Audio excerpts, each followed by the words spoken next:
Welcome back, schoolmates! Bago tayo mag-deep dive sa ating chikahan about millennials and versus Gen Z teachers, no, maglalaro muna tayo ng isang fun at very Gen Z na game na tinatawag naming Very Giving ba? Well, here's the mechanics, no. May paddle kayo both, millennial at Gen Z. Yan. Itataas ninyo kung sino ang mas giving nung situation na babanggitin ko.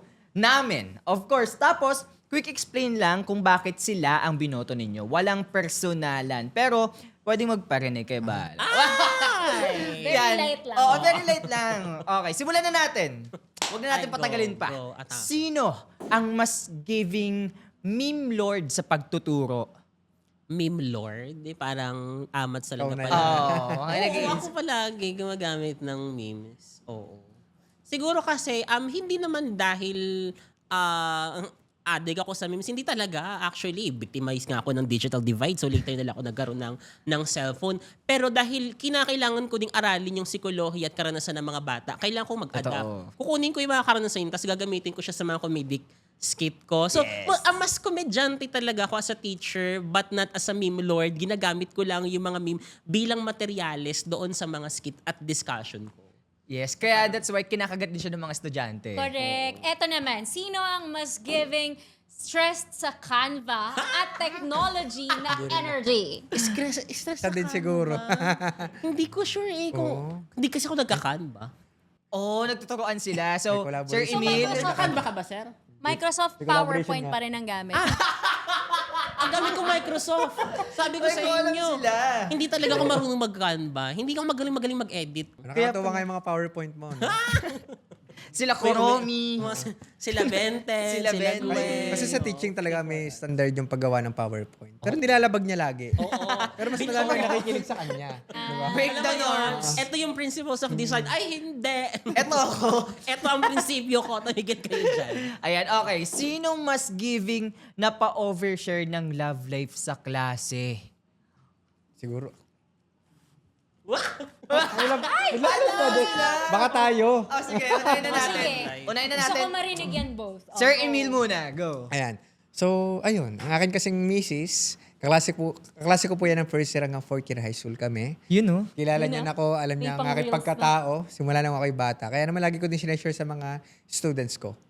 Ang problema nga lamang ay hindi ko sila mapagbawalan na magjowa-jowa ng high Ayun yung school. mga kasi puppy nga, love era. yun yung ginawa ko eh. Pero pinapaliwanag ko sa kanila kung paano ba namin napagtibay ang aming relasyon.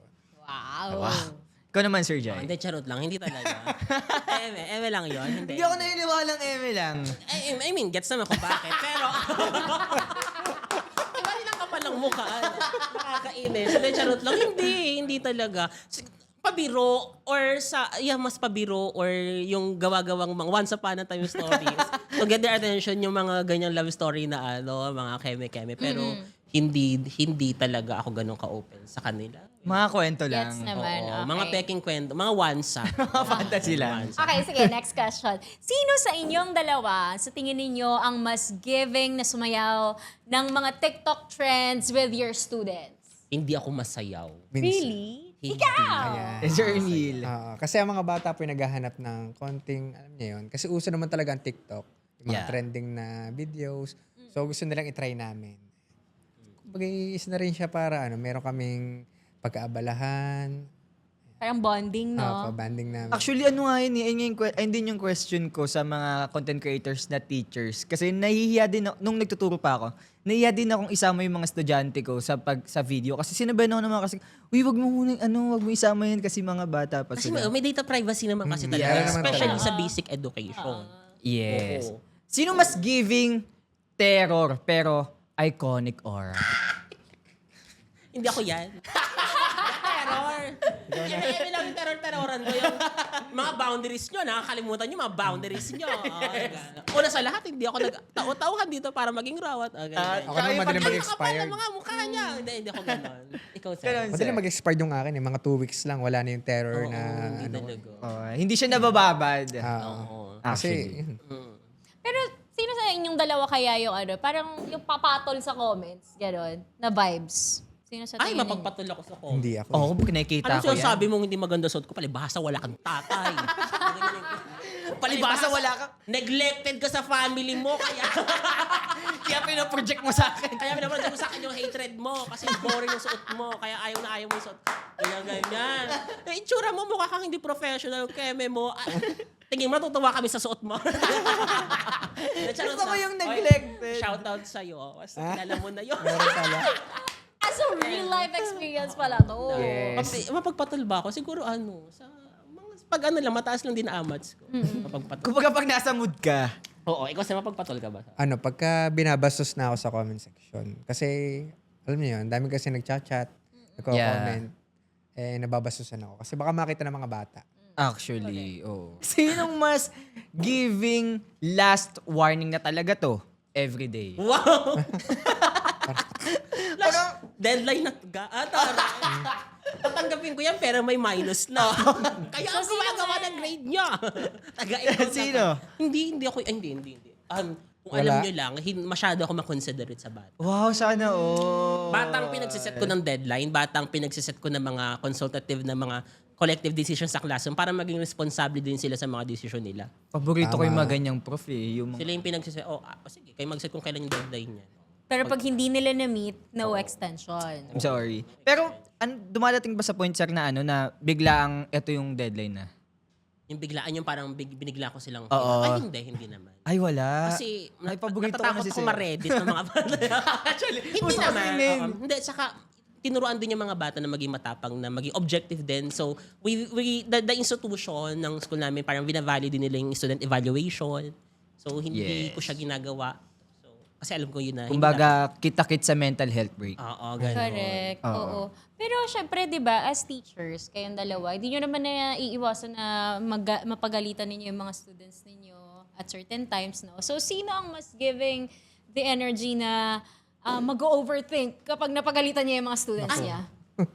Ako din. Konsensya overthinker din talaga. ako. Social pleaser. Okay, hindi ko na ginagawa eh. Bakit? But Sir Emil? Kasi, di ba sabi ko nga sa inyo, 2 weeks, napaka-seryoso. Oo. Pinapakita ko talaga kung paano ako magalit. Pero hindi naman ako naninigaw ng bata. Ang ginagawa ko na may kinakausap ko ng siya lang. And ayun, siguro napapagkwentuhan nila kung anong naramdaman ng bata after kong kausapin. So ako naman, as a teacher na gustong igabayan ng mga bata, nakukonsensya ako. Parang iniisip ko siya pagka nauwi ng bahay. Kasi paano na lang ang bata kung hindi masaya sa bahay nila. Tapos Napagalitan pinalungkot pa ko pa sa siya. school, di ba? Ang pinopromote ko nga sa kanila ay yung aking room, ang pinaka-safe place nilang lahat. Wow. Oo. Ikaw, sir? Sa akin, may one time na trauma ako sa ganyan. Kasi parang, Napaiyak mo, no? Absentero kasi bata. Bakit ka absent? So yung bata, tinaasan din yung boses ko. Tapos, pag yung absent ako, hinahanap-hanap mo ako. Ay! Ganyan. Dito ako, ang dami pa rin tinatanong sa akin. So, doon ako natakot. Sabi ko, sige, din ako magagal. Sorry, Nak. Sorry. Sige, Nak, ako na lang yung Sige, Nak. Ako na lang mag-absent sa sarili ko, Nak. Sige, Nak. Hindi. May mga pagkakataon na may ganun. Pero, produkto siya ng tao din kasi. Wala namang perfectong guro. At kahit naman sino ay vulnerable sa ganong klase ng mga emotion, ang mahalaga naman kasi binabawi palagi doon sa bata kung bakit nasasabi. Tapos kung sa end mo naman yung pagkakamali, dahil doon, hindi maging responsable ka para yung mga bata nagiging responsable din sila kung paano din nila i-regulate yung emotions nila at saka yung behavior nila. All emotions are valid, but the behavior is not. Ganon! Okay. So, di ba dapat may proper na debriefing, no, kung bakit mo siya napagsabihan sa pinapaliwanag isang naman. bagay, di ba? Yes. Oo. Eto naman, sinong mas giving my secret favorite student energy? Wala akong... Wala din. Ayoko rin ituro si Sir kasi sabi niya hindi. Baka pang-abot pa kami. Baka dito pa kayo Malapit mag-away. ka lang. no? Oo. Totoo, wala. Wala. Ang ginagawa ko po talaga dyan ay ang kumbaga, kino-compliment ko yung mga batang nagiging pasaway sa klase. Uy, nagbago ka na. Ang galing mo na ngayon. Para mas ma-motivate po silang magbago. Oh, Meron I kasi see. talaga mga batang magaling na na matalino talaga, creative. Pero hindi naman nawawala yung pagpuri ko sa kanila. Pero mas nga lamang dun sa mga batang kailangan talagang marinig yung mga ganung salita. Totoo. Nagiging sanhi din kasi ng away yan ng mga estudyante. Correct. Ikaw kasi malakas ka isa. Sa mga basic ed. Mga Oo, exist sa mga, sa mga high school, ganyan. Ngayon sa mga nanonood sa atin dyan, na mga schoolmates, paki-comment down below kung sino sa tingin ninyo ang favorite students nila Sir Jai at nila Sir Emil. Ang pinagtatalunan pala nila ay excuse me. Sige. Pinagtatalunan nila ay kung sino yung favorite kong section. Uso yan eh. Tapos yung mga Hindi section ba? tawa. Sections na ngayon ang Ewan Ay, ko. ikaw Sir Jai, Favorite? bakit? Bakit wala? Linawin ko muna. Wala akong favorite but meron akong intellectual respect doon sa ibang mga bata. Sa akin, yun ang kailangan malinaw ha. Wala akong favoritism sa inyo. Unless, sendan niyo ako ng Gcash. Pero, Ito ang aking QR code. hindi, charot lang. Basta sa akin ang mahalaga, kasi yung intellectual respect kasi ibibigay ko siya doon sa sino sa mga bata ko yung handang ituro o handang i-practice yung mga teorya na itinuro ko sa loob ng classroom. Doon ka binibigay yung intellectual respect ko sa bata. So kapag yung bata ginagamit yung mga natutuhan niya sa pang-araw-araw na buhay, outside sa classroom, so mas doon ko nire-respect yung bata. But not favorite, but ayun, intellectual respect. Wow! Alam mo, gagamitin ko na yung intellectual respect. Pag nagturo ako. Correct. Speaking of favorites, sino sa tingin ninyo yung mas giving ng main character or favorite teacher ng section Parang or ikaw ng yun. block? Favorite sino? May character ba na ano? Oo. Wait lang, ganun ba ako? Kasi yung main Hindi ba character, obvious? kasi na humor. Ano ko lang siya, Pasad lang. Humor lang na lahat kayo na mabuhay sa mundo ko. Parang gano'n. Pero hindi ko alam. Hindi Napaka-humble naman yun. Hindi sa kasi sa college talagang kakaiba na merong isang Sir Jai. Yes. Diba? Sa bagay. Sa bagay, hindi ko naman nasisisi. Sino mo kasi matinong teacher ang magsusuot ng benten sa klase? Wala! Tsaka pag nakita mo sa faculty, litaw na litaw ka, no? Sino teacher Maximalist. ang magsusuot ng perdible? Wala! Wala, ikaw lang yun. Ayan, di ba? Napaka-fun, no? Thank you so much, Sir Jai and Sir Emil, for matching our energy, no? Sa ating minigame na is giving, di ba? At dahil medyo nakilala na namin kayo, medyo naka-vibe na rin namin kayo, pati yung mga personalities ninyo, eto na nga, let's deep dive sa ating topic. Eto na tayo. Eto na yon. Ngayon, may mga nagsasabi na habang mas bumabata ang mga teachers, mas bumababa din daw ang kalidad ng edukasyon. Sa reaksyon ninyo, bilang mga bagong henerasyon na guro, fair ba ang ganitong pananaw? Sa akin, ang thinking ko kasi sa ganyan, noon pa man matagal lang dysfunctional ang sistema ng edukasyon natin.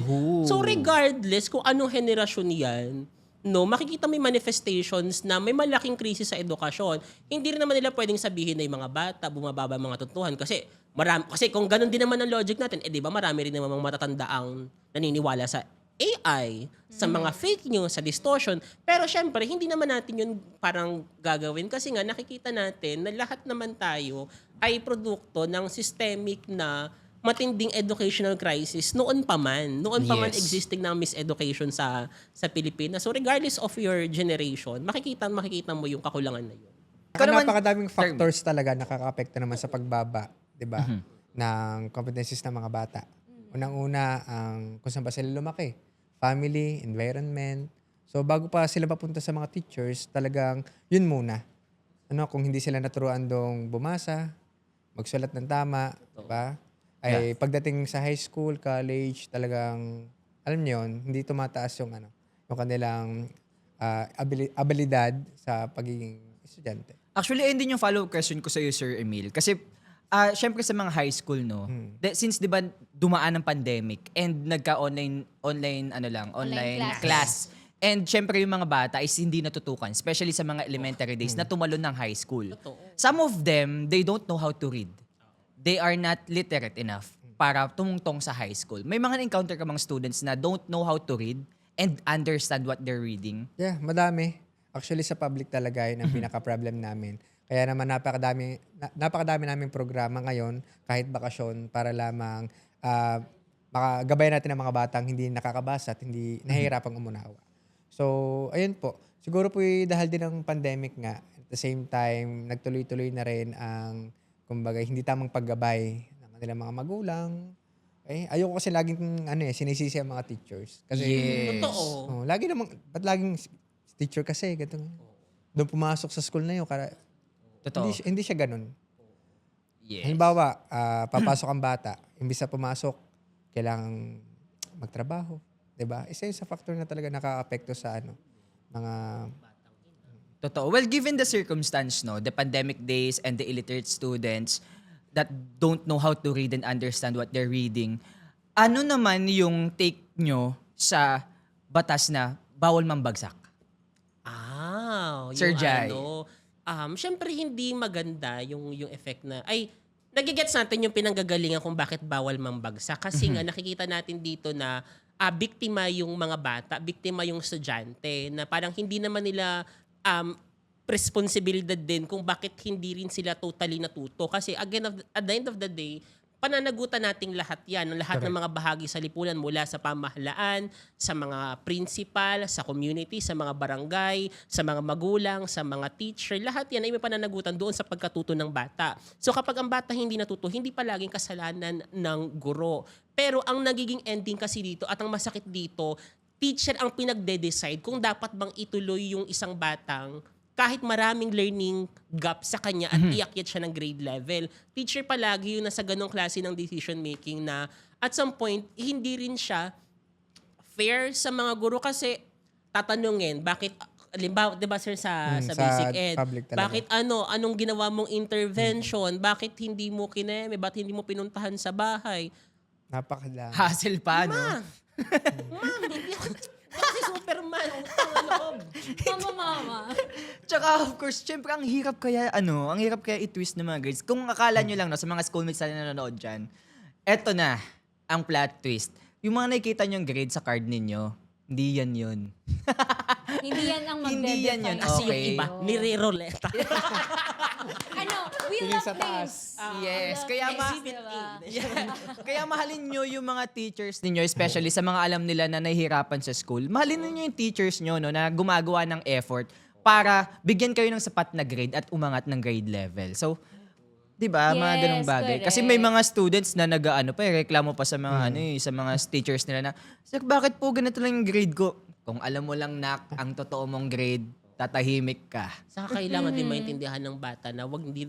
Ito yung challenge naman sa mga bata, sa mga estudyante na nanonood dyan, na valid naman yung academic pressure na nararamdaman niyo. I've been there. Talagang valid yan. Pero ayun, ang challenge lang sa inyo, kailangan nyo makatakas sa ganyang thinking kasi the more na tumitingin tayo sa grades upang i-define yung worth natin, the more na mas tinitingnan natin yung sarili natin bilang commodity, no, hindi bilang isang tao na may worth regardless kung anong grado. Mag-aaral tayo kasi that is the right thing to do, not because may mga external factors ang puwersa sa atin kung bakit natin kailangan mag-comply at mag-aral lang. So yun. Yes. Tama. No? Galing talaga. Grade doesn't define who you are. Correct. Pero, Salamat, ChatGPT. syempre, diba, gusto din natin i-remind yung mga schoolmates natin na lahat tayo ay may favorite teacher. Pero sa likod ng kanilang mga tawa, ng kanilang mga viral videos at mga memes, may mga struggles din ang ating mga guro. Sa pagbabalik natin, pag-uusapan naman natin ang pressure, discipline at ang realidad ng pagiging teacher sa panahon ngayon. Dito lamang yan sa Schoolmates!